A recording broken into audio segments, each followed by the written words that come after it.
After I dropped my daughter off at the airport, my nephew's wife texted me 4 words that stopped my heart. Don't drive home, uncle. She followed it with a second message that turned the blood in my veins to ice water. Check the garage cameras. I pulled my truck over onto the shoulder of I-85, just outside Charlotte, my hazard lights ticking against the gray Carolina sky. My hands that had built 3 hardware stores from nothing, that had never shaken in 62 years of hard living, were trembling as I opened the app connected to the cameras I'd installed in my own garage workshop. What I saw made my chest go tight and then burn with a fury I hadn't felt since I was a young man scrapping for respect in a world that didn't want to give me any. My nephew Deshaun and his wife Candace were supposed to be halfway to Atlanta by now, for what they told me was a business trip. I had just dropped them at the airport myself 45 minutes ago. I'd hugged my sister's boy, the closest thing I had to a son since my own wife, and I never could have children. And I'd pressed an envelope with $8,000 into his hand for the trip. I told him to take care of Candace and come back safe. I watched them walk through those doors, waving back at the old fool who'd raised him up from nothing. But there they were, plain as day, on my phone screen. They were in my garage. Candace was holding the wooden box where I kept my late father's pocket watch and my late wife Odessa's wedding ring. The only 2 things I had left of the 2 people I loved most in this world. She wasn't admiring them. She was prying the back off my father's watch with a screwdriver, looking for something. I turned the volume up on my phone, and the sound came through clear as a bell in that empty garage. Deshaun was sitting on my workbench, kicking his heels against the wood like a disrespectful child, going through a folder of papers I kept locked in my filing cabinet. He didn't look like the grateful nephew who'd hugged me an hour ago. His face had a sneer on it I'd never seen. Not once in the 15 years I'd been more of a father to him than his own daddy ever was. He asked Candace if she was sure the old man had really gone home a different way. Candace laughed, a short, ugly sound that didn't belong to the sweet young woman I thought I knew. She said, "Of course he's gone, baby. He thinks we're in the air, right now. By the time he figures out his truck route takes longer than he thinks, we'll already have this safe cracked and be back at the gate for our real flight." Then she said the words that changed everything for me. She looked up, right at the spot where my hidden camera sat, though she had no idea it was there, and she smiled the way you smile at a joke. Only you know the punchline too. She said, "Don't worry about the blood pressure pills either. I already swapped half of them out last week when I did his laundry. The pharmacist said crushing up too much of the wrong ones together will thin a man's blood right out from the inside. Won't nobody think twice about an old diabetic having a stroke in his sleep. 2 more weeks of me bringing him his sweet tea every evening, baby, and that store deed and this house both come to us free and clear." I sat there on the side of the highway with 18-wheelers rattling my truck as they blew past, and inside I felt a stillness colder than anything I'd known. My own sister's child. The boy I taught to ride a bike in the church parking lot. The boy whose bail I'd paid twice when he was 19 and running with the wrong crowd. The boy I put through community college and then gave a job managing my second store when nobody else would hire him with his record. He wasn't just stealing from me. He was killing me, slow, on purpose, and calling it sweet tea. I watched Deshaun laugh at something Candace said and pull her down onto his lap right there on my workbench, kissing her like they'd already won. He said he couldn't wait to sell off the 3rd store location and finally get out of this small town nothing and move somewhere real. I turned the phone screen off. I didn't holler. I didn't cry. I sat there and I breathed slow, the way my granddaddy taught me to breathe when a man wants to do something he'll regret. I took the SIM card out of my old flip phone, the one I kept in the glove box for emergencies, snapped it clean in half, and let the pieces drop onto the highway shoulder through my cracked window. The Marcus Webb, who wanted a family so bad he ignored every warning sign, died right there on the side of that interstate. The man who was left behind was the Marcus Webb, who'd walked into banks that wouldn't lend to a black man in 1987 and walked out with the loan anyway, because I never once in my life let anybody count me out twice. They wanted my heart to give out. Instead, they'd just lit a fire under it. Before I tell you exactly how I made sure those 2 got everything that was coming to them without them ever seeing my hand move, let me hear where you're watching from tonight, family. And if you've ever had to cut somebody close to you loose to save your own life, hit that like button and let me know in the comments. because I promise you, you are not alone tonight. I pulled back onto the highway, but I did not take the exit for home. Going home meant walking through that door and looking two murderers in the eye while pretending I didn't know what they were. They would lie to my face. Worse, if they got spooked, they might decide to finish the job that same night with a pillow over my face while I slept, instead of waiting 2 more weeks. A confrontation was for a man with more pride than sense. What I needed was patience, and patience was something I had learned the hard way, one hard year at a time. I kept driving north, past the exit, my mind spinning backward through the last 4 months. The dizzy spells I'd been having, the way my hands had started to shake at the dinner table, which I'd chalked up to getting old. The way Candace had suddenly taken over making my evening tea, insisting the doctor said I needed to cut back on sugar, and she'd found this wonderful herbal blend at the co-op that would help with my blood pressure. She'd say it with that same sweet smile. "Baby, you just relax. Let me take care of you." And Dr. Ellison, Deshawn's old fraternity brother from NCA&T, the same doctor who'd looked at my tremors 3 months back and told me it was likely early Parkinson's, nothing to worry too hard about at my age. Here's something to help you sleep. It wasn't a diagnosis. It was a setup. I drove past the exit from my own street and kept going toward the city, toward Charlotte proper, because I needed somewhere nobody knew my face, and I needed to know the truth about what was already sitting in my blood before I did another single thing. I found a little urgent care clinic off a side street in a part of town where nobody was looking for Marcus Webb, hardware store owner, deacon at Mount Olive Baptist. I paid cash. I gave a name that wasn't mine. I told them I needed a full blood panel, and I needed it today. The young nurse looked at me twice.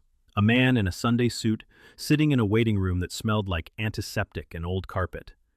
But she didn't ask questions once she saw the cash. While I waited on the results, I walked across the street and bought a prepaid phone from the gas station, the kind you can buy off a rack with nobody asking your business. My hands had stopped shaking by then. The plan was already building itself in my head, brick by brick, the same way I'd built every one of my stores, one solid piece at a time, nothing built on sand. I sent one message from that new phone to the only soul in my life who had warned me. "Tanya," I typed, "I'm safe.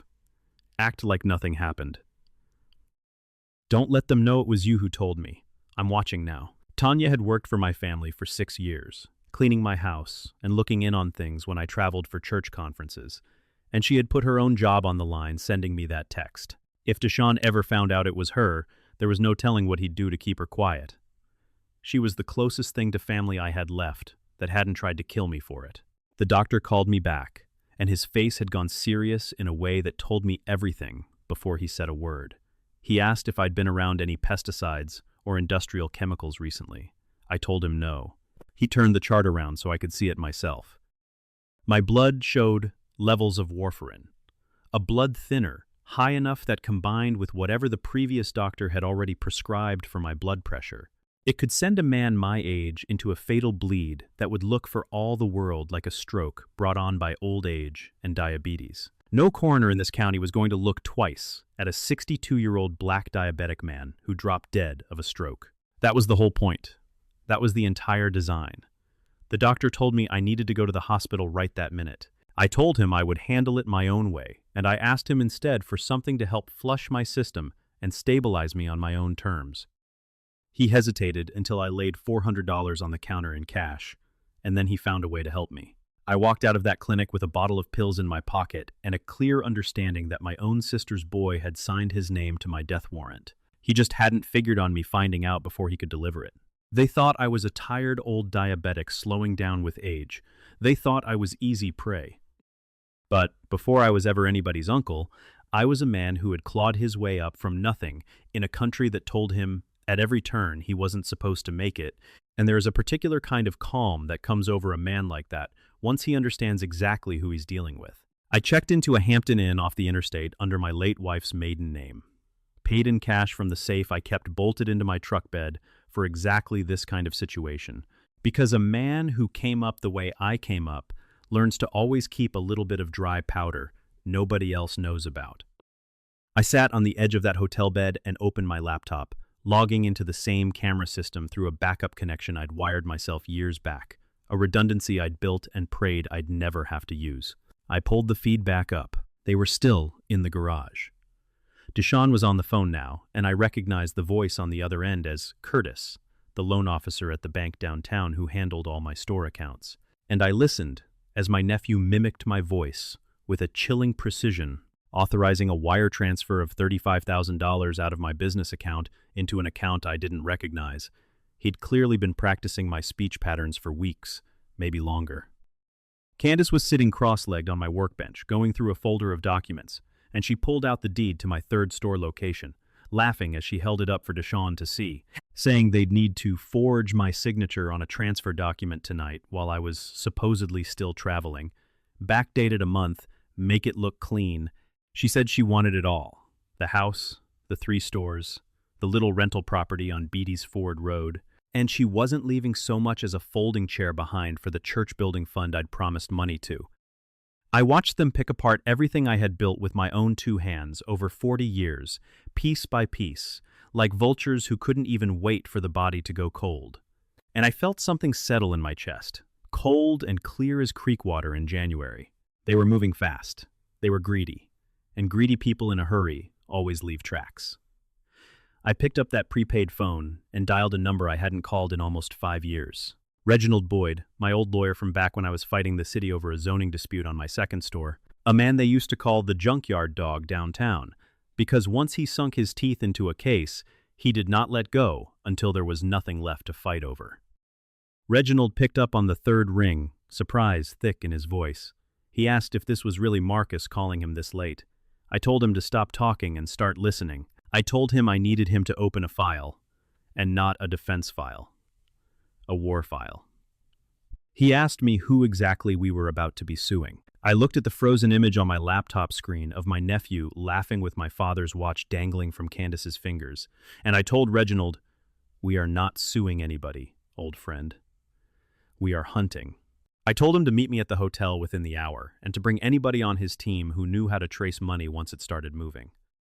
I hung up the phone and poured myself a glass of water from the hotel sink, and I took the first pill from that bottle to start clearing whatever they'd already put into me. I looked at the camera feed one last time before Reginald arrived. Deshaun was holding up my father's pocket watch, turning it over in his hand like a man admiring a trophy. "Enjoy it while you can, nephew," I whispered to that empty hotel room. "That watch is about to cost you every single thing you think you're about to inherit." I opened a blank document on my laptop and typed a single line at the top of the page. Operation Homecoming. Step 1 was done. I knew the truth now. Step 2 was the part that would take real discipline, because I needed to give them exactly what they thought they wanted. If they wanted a sick, fading old man who didn't suspect a thing, then I was going to give them the performance of a lifetime. I would let them think they'd won. I would let them keep pouring that tea. I would let them dig their hole so deep that by the time they realized what was happening, there would be no climbing back out of it. My phone buzzed with a notification from the bank. The $35,000 transfer had cleared. It stung, I won't lie about that, but it was bait, nothing more, a hook I was letting them swallow whole. I closed my eyes and pictured the whole board laid out in my mind, the way my granddaddy used to lay out checkers on a Sunday afternoon, 3 moves ahead of anybody fool enough to sit across from him. Tomorrow I would plant the seed that finished this. I would leave a trail, not to my money, but to a legal snare tight enough that no lawyer money could buy would talk them out of it. The sun had gone all the way down outside that hotel window by the time Reginald knocked on my door, and something in me had shifted, gone quiet and hard in a way I hadn't felt since I was a much younger man, with something to prove. They wanted to inherit my whole life's work. Fine. I was about to show them exactly how a man builds something from nothing, by being the last man standing in the room. I drove out toward my sister's old place in Rock Hill the next morning, leaving the wreckage of my garage and everything in it 30 miles behind me, my hands gripping that steering wheel until my knuckles went pale, and it wasn't only anger making them shake. It was a weakness in my body I'd been ignoring for months, telling myself it was just what 62 years does to a man who worked with his hands his whole life. My chest had started feeling tight, like somebody had wrapped a belt around my ribs and was slowly cinching it. My eyes would blur at the edges sometimes, turning streetlights into long white smears. For 4 months, I'd told myself this was just age catching up, that I'd lived hard and worked harder, and this was simply the toll. But now, with the memory of Candace crushing pills into my tea fresh in my mind, every single symptom took on a different shape entirely. The fatigue wasn't diabetes. The blurred vision wasn't just needing new glasses. The confusion some mornings wasn't early dementia, the way Dr. Ellison kept hinting. I wasn't losing my mind. I was being murdered a spoonful at a time. I needed answers I could trust completely, and I couldn't go to any hospital in this county where half the staff knew my name from church or from the Rotary Club, and I sure couldn't go anywhere near anybody who golfed with Ellison. I needed somebody outside my whole world. I needed Dr. Otis Freeman, a man I'd known since we were both young and broke, back before he became a trauma surgeon, and long before the divorce and the drinking took him out of the hospital system and into a quiet little practice out past Fort Mill that mostly saw folks who couldn't afford insurance and didn't want questions asked. I pulled into his gravel driveway just as a light rain started tapping the windshield. There was one light on in the converted carport he used as an exam room. I got out of that truck and my legs felt like they belonged to somebody else entirely. When Otis opened his door, his eyes went wide because he didn't see his old friend Marcus standing there. He saw a dying man. He got me into a chair in that little exam room, smelling like rubbing alcohol and dust, and he didn't waste 1 second on catching up. He looked at the gray in my skin, the tremor in my hands, and he went to work without asking permission. He rolled up my sleeve, and I could feel how careful he was being, how worried, even though his hands stayed steady and professional. He asked me straight out what I'd been taking. I told him nothing but the tea my nephew's wife made me every evening. Full of good herbs, she said, to help with my blood pressure and help me sleep. Otis's jaw went tight as he pulled vial after vial of my blood, and he checked my fingernails, running his thumb over a set of white lines across the nail bed I'd always assumed was just from getting older. "Beau's lines," he murmured. "A classic marker." Then he disappeared into his back room to run what tests he could right there on site, and I sat alone in that little room listening to rain hit a tin roof, and that was when the doubt came creeping in on me hardest. What if I'd imagined the whole thing on that camera feed? What if I really was just a scared old man whose mind was finally slipping the way Ellison kept saying? I looked down at my own hands, and for a moment they looked like a stranger's hands to me, thin and spotted and shaking. I thought about Dr. Ellison, my doctor, for going on 15 years, a man who'd sat across from me at my own kitchen table not 3 months back and told me, with what looked like real sympathy in his eyes, that I was likely in the early stages of dementia, that I ought to let Deshawn start handling my finances before the stress of running 3 stores wore me down completely. Ellison and Deshawn had pledged the same fraternity 20 years apart. They still golfed together every other Saturday. How much had my nephew paid that man to sign off on a diagnosis that would hand him control of everything I owned? The betrayal cut deeper than any poison could. Ellison had used his medical degree to build the perfect cover story. Because if I died of what looked like a stroke, with a documented history of diabetes and hypertension and now dementia on paper, not one soul in this county would ever ask a second question. It was a clean, quiet, perfect crime, and it very nearly worked. The door opened, and Otis walked back in, holding a stack of printouts instead of a chart, and he didn't sit down across from me. Every hardware store I'd built, he said quietly, every dollar I'd saved, all of it had been put at risk for a con so simple it made him angrier than anything he'd seen in years, and he told me straight that the warfarin levels alone were enough to have stopped my heart within the month if I hadn't come to him when I did. He wanted me in a real hospital that same night. I told him I had a different plan, and I asked for enough of a chelating agent and blood thinner reversal medication to hold me steady on my own terms while I finished what I'd started. And old friendship bought me what cash alone might not have. I drove back toward Charlotte with that bottle of pills on the passenger seat, and a clarity in my chest sharper than anything I'd felt in years. I was 3 weeks into playing the dying old fool when Tanya called my burner phone in a whisper, telling me Deshawn had decided to throw a big party at my house that Saturday. A celebration.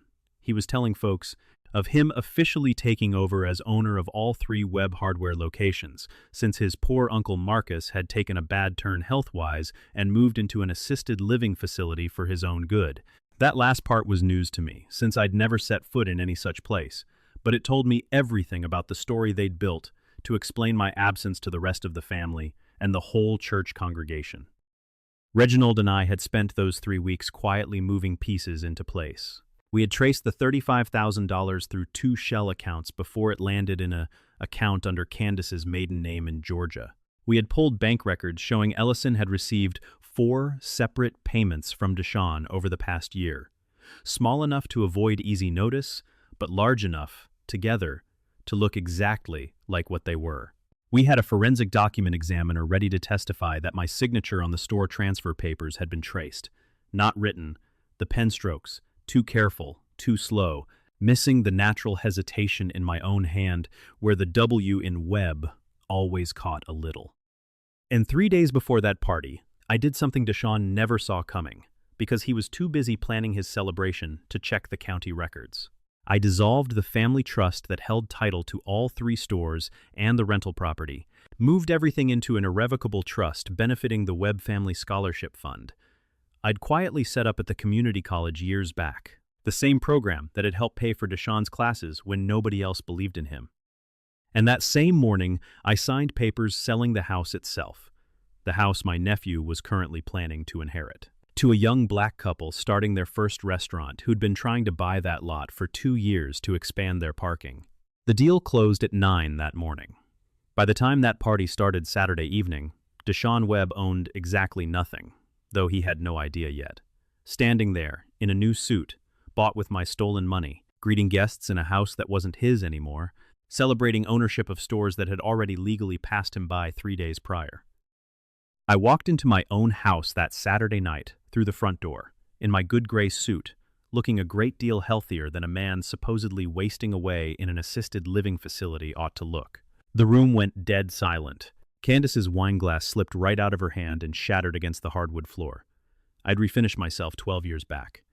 Deshawn's face went the color of old ash. "Uncle Marcus," he said, his voice cracking, they told us. We thought. I let him stumble over his own words for a good long moment before I spoke. I told the room, loud enough for every guest to hear, that I was so sorry to disappoint everybody's plans for the evening, but I'd simply come home to check on my own house. Somebody near the back asked if this wasn't supposed to be Deshawn's party for taking over the family business, and I said, with everybody watching, that would be a strange thing to celebrate, considering Deshawn doesn't own a single one of those stores anymore, and hasn't for 3 days now. I pulled the folded deed out of my jacket pocket, the same way I'd rehearsed 100 times in that hotel room, and I held it up so the whole room could see it. This house, I announced, was sold this past Wednesday morning to the Freeman family, who will be expanding their restaurant next door. Which means every single one of you standing in this living room right now is, strictly speaking, trespassing on private property that belongs to somebody else entirely. Deshawn's mouth opened and closed like a fish pulled up out of water. "What about the stores?" he finally managed to ask, his voice small in a way I'd never once heard from him. I told him the stores belong to the Webb Family Scholarship Fund now, the very same fund that once paid for his community college classes when his own daddy wouldn't lift a finger to help him. I dissolved the family trust the same day I confirmed you and your wife were poisoning me, I told him, and the room went from silent to something closer to horrified. Somebody's cousin near the drink table said out loud, "Poisoning him."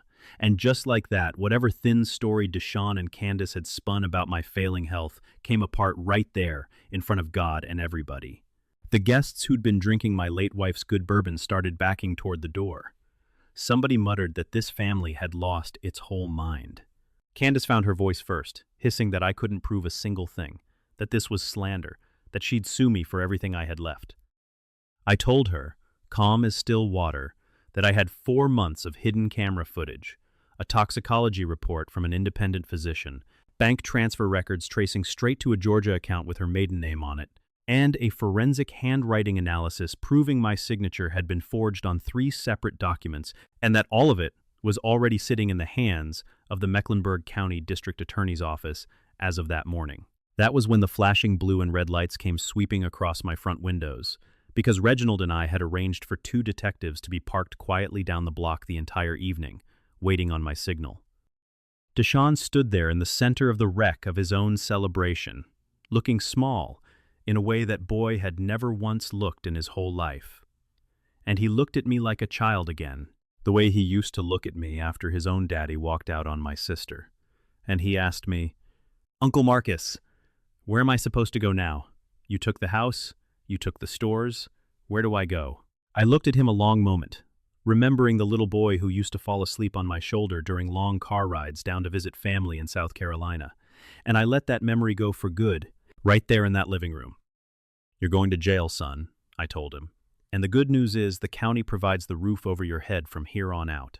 The detectives came through my front door, with Deshaun's name already on their paperwork, moving calm and professional the way trained men do, and neither Deshaun nor Candace had a single fight left in them by that point, the weight of their own greed having done more damage to them than I ever could have. As they walked Candace out in handcuffs, her mascara running down a face that had gone ugly with pure venom, she spat at me that she hoped I rotted, and I leaned down close enough that only she could hear me. And I told her I planned on living a good long while yet, now that the poison was finally out of my system for good. I watched those two get walked out my own front door into flashing lights, while half my church congregation stood there filming it on their phones, and I stood alone in that living room that used to be my home. And for the first time in 4 months, I felt like I could breathe clean air again. The blue and red lights kept sweeping across the ceiling of my own front room, throwing shadows against family photographs that had hung on that wall for 20 years. And underneath all the flashing lights, the only sounds left were police radios, crackling, and the low, broken sound of my nephew being read his rights while pressed face first against the hood of a squad car outside my own front door. I stood near my porch steps, watching it all unfold, with a kind of distance that surprised even me. For years, I had worried myself sick over that boy, his grades, the wrong crowd he ran with as a teenager. The 2 nights I'd bailed him out of the county jail, wondering each time if the next call would be a hospital or a morgue. Now, watching him pressed down onto that cold hood with his good suit torn at the shoulder, I realized the worry had finally burned itself all the way out. What was left in its place was the same kind of calm. A surgeon feels cutting out something diseased, something that had to come out no matter how much it hurt going in. Detective Simmons stood over him, reading his rights, while Deshaun sobbed into the hood of that car, begging me to tell them it was all a misunderstanding, promising he'd fix everything, sign anything back, do whatever I needed. I didn't answer him. I didn't even look his way. I looked instead at Candace, held firm by a female officer near what was left of the drink table, and she wasn't crying at all. She was snarling, threatening to sue the department, claiming she knew a city councilman who'd have somebody's badge by Monday morning. Reginald stepped into the middle of that wrecked living room looking like an undertaker in his dark church suit, holding his leather folio the way some men hold a Bible, and he looked past me straight at my nephew. Deshaun Webb, he read out loud in that flat courtroom voice of his, "You are being charged with attempted murder, conspiracy to commit murder, wire fraud in excess of $30,000, forgery of legal documents, and elder financial exploitation under state law."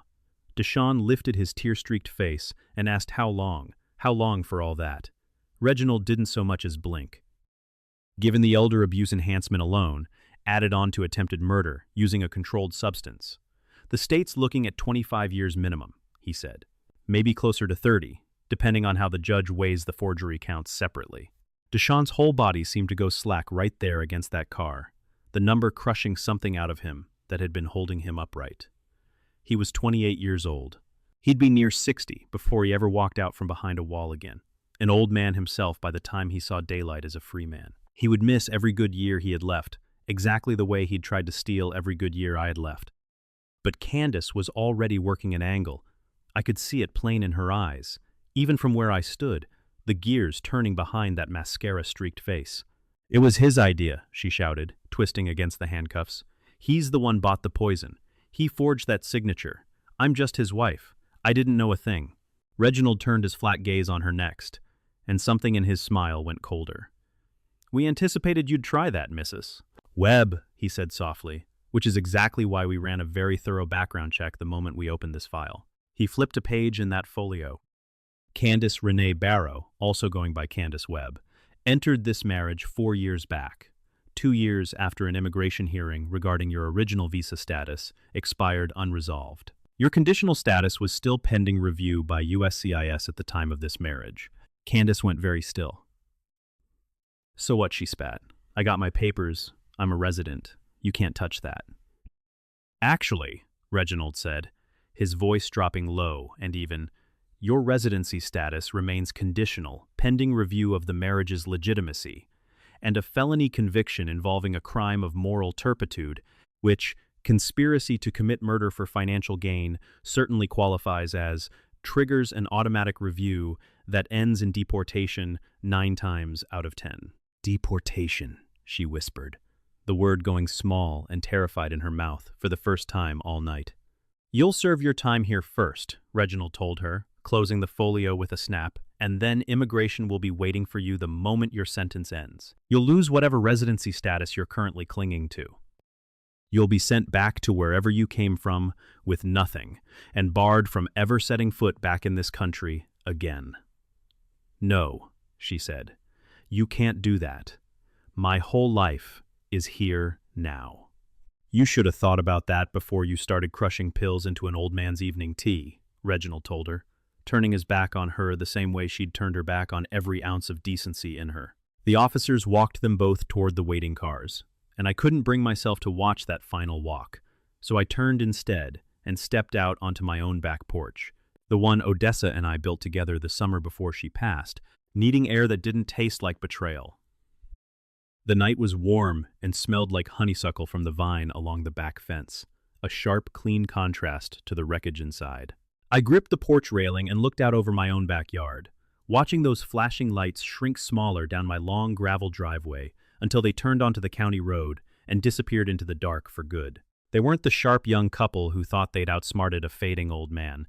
They were just 2 greedy children who reached for more than they'd ever earned and burned their own hands clean off doing it. I stood there a long while before I finally turned back toward my house, walking past the broken wine glass still scattered across my hardwood floor, past family photographs on walls that would soon belong to somebody else's family entirely.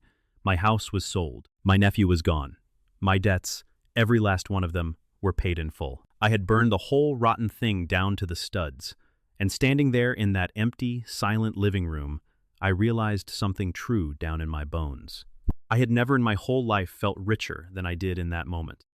6 months have passed now since that Saturday night, and the Georgia sun beats down different than anything I ever knew growing up in the Carolinas.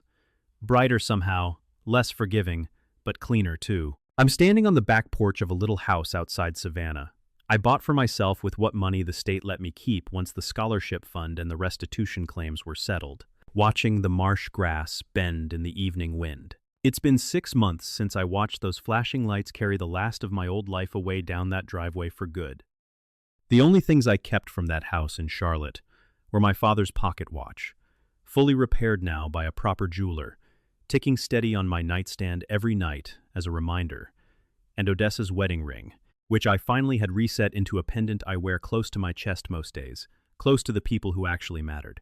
Tanya comes out onto the porch behind me carrying 2 glasses of sweet tea, and she's humming something under her breath, a sound that used to come out quiet and careful in my old house, but now comes easy and full, like she finally remembered she was allowed to take up space in a room. She sets the tray down on the little table where her son, 12-year-old Marcus Jr., named after me the year his own daddy walked out on them both, is hunched over a checkerboard studying his next move with the same seriousness his mother used to study a room for trouble. Mr. Webb, Tanya says, smiling at me, you gonna let him win today? It's his birthday, after all. I sit down across from that boy and study the board myself. He's got himself cornered a little, but there's an opening on the left side if he's sharp enough to see it. In this family, Tanya, I tell her, looking right at that boy, we don't hand out gifts that weren't earned. A win don't taste like nothing if somebody just gave it to you. That right, Marcus Jr. The boy looks up at me, serious as church, and says, that's right, mister. Webb, I gotta beat you fair and square or it don't count for nothing. I smile at that, because that boy is sharper at 12 than my own nephew ever managed to be at 28. I've set up a proper account for his schooling, not the kind of money a young man can pull out to buy himself a fast car, but the kind that pays tuition and books and nothing else, an investment in a mind instead of an appetite. As he studies his next move, my thoughts drift back to a letter that came 2 weeks ago from the Lanesboro Correctional Facility. Return address simply reading, inmate number, no name needed anymore far as I'm concerned. I haven't opened it yet. I don't need to. The first letters were full of anger and blame. Then came the bargaining, promises to make things right, pleading for money for protection on the inside. Reginald tells me Deshawn works in the prison laundry now, earning next to nothing an hour, and it would take him longer than either of us will live to earn back what he tried to steal from me in one single Saturday night. As for Candace, she was deported 8 weeks ago once her plea deal fell apart, under the weight of everything Reginald's team had assembled. Last word I got, she was back wherever she started from, telling anybody who'd listen that she used to be somebody in America. I imagine folks laugh at that about the same as they'd laugh at anybody telling that story. Marcus Jr. slides a checker piece forward, a bold move, baiting me into a trap that would let him jump 2 of mine if I take his bait. I chuckle low in my chest. Now that's good thinking, son. You're learning the most important lesson there is. Sometimes you gotta risk something small to win something bigger. I move my own piece out of danger and take a slow sip of that sweet tea Tanya made. And every time I drink it now, I take a second to notice there's not a hint of anything bitter hiding underneath the sweetness. Nothing but sugar and mint and safety. I spent 3 months on medication, flushing whatever was left of that poison clean out of my system, and my heart's mostly recovered. Though the doctors tell me there's scar tissue that isn't going anywhere. And I wear that scar like a medal most days. Proof I outlasted the person who was supposed to be family enough to want me dead. Tanya settles into the porch swing nearby with a paperback novel, and I think about how strange a family we make out here. An old black man who built 3 stores from nothing, a young woman who once cleaned his house for a living, and her sharp young son who calls me Mr. Webb like it's the most natural thing in the world. We don't share 1 drop of blood between the 3 of us, but we share something a whole lot stronger than blood ever was. Loyalty. Tanya risked her whole livelihood, sending me that 1 text message, the night everything nearly ended for me. And that single act of courage was worth more to me than every drop of blood running through my nephew's veins.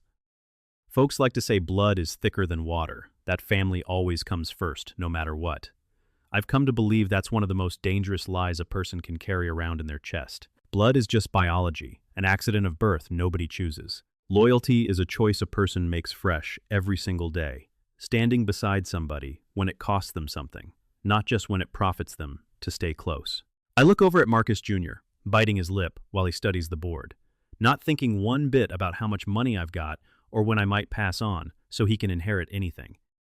He's just thinking about the game in front of him, playing it clean and fair because that's the kind of young man his mother is raising him to be. I move my own piece forward, opening up a gap in my defense without him realizing it yet. My nephew used to sit across a checkerboard from me at that age too, I say quietly, but he never once wanted to learn strategy. He just wanted to knock the pieces over and call himself the winner whenever he got frustrated losing fair. He figured the rules were for other people. Marcus Jr. looks up at me and asks where Deshawn is now. He's someplace with a whole lot of rules and a whole lot of time to think about the difference between earning something and stealing it, I tell him. I lean back in my chair and let the evening marsh breeze roll across that porch, and I feel a peace settle over me that I never once found in 40 years of running a business or fighting the bank for loans. A man like me wasn't supposed to get. I sold that big, beautiful house in Charlotte just like I promised the county I would. And the Freeman family's restaurant next door has since expanded exactly like they'd hoped, giving jobs to a dozen young folks in that neighborhood who needed the work.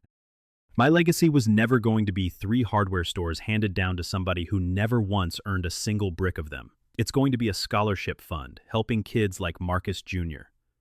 get further than either of his parents ever got the chance to go. And that $35,000 Deshawn stole and wired clean across 2 states, once the courts got done sorting it out, most of it landed right back with the scholarship fund anyway, restitution paying forward exactly what he'd tried to steal away. In a strange way, my own nephew ended up funding somebody else's future instead of destroying mine. Marcus Jr.'s hand hovers over the board a long moment, and I watch his eyes go wide when he finally spots the opening I left him. It's subtle, a small crack in my defenses, but if he's brave enough to trust what he's seeing, he can take it clean. Go on and take it, I tell him quiet. Don't you hesitate now. When you see your shot, you take it. He grabs his piece and jumps 2 of mine in one clean motion, laughing out loud. King me, Mr. Webb. I look the board over, and he's dead right. I've got nowhere left to run. I let out a real laugh, loud enough it startles a heron picking through the marsh grass below the porch, because it's the first game I've lost clean in longer than I can remember, and somehow it feels like the finest win of my whole life. I reach across that checkerboard and shake his small hand proper, man to man. "Well played, son," I tell him. "Well played indeed."